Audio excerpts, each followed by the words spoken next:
نقرأ للسادة المشاهدين خبر عاجل وردنا دلوقتي امبارح حتى ساعة متأخرة في مساء الأمس كان هناك اجتماع للمجلس الأعلى للقوات المسلحة برئاسة القائد العام للقوات المسلحة وزير الدفاع الفريق أول عبد الفتاح السيسي.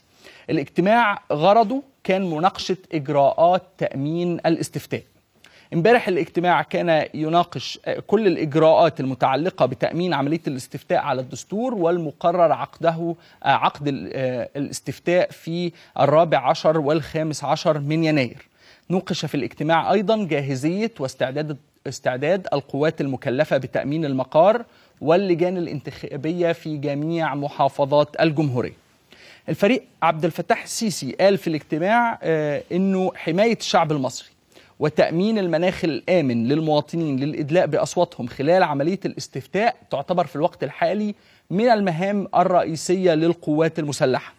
أكد أيضا على ضرورة تفهم القوات المشاركة للمهام والواجبات المكلفة والتعامل بكل حسم ضد من يحاول التأثير على إرادة المواطنين أو المساس بأمنهم وسلامتهم. الاجتماع تطرق أيضا إلى جوانب أخرى غير تأمين المقار الانتخابية، تطرق أيضا إلى الاستعداد القتالي للقوات المسلحة والأنشطة والالتزامات التدريبية المخططة.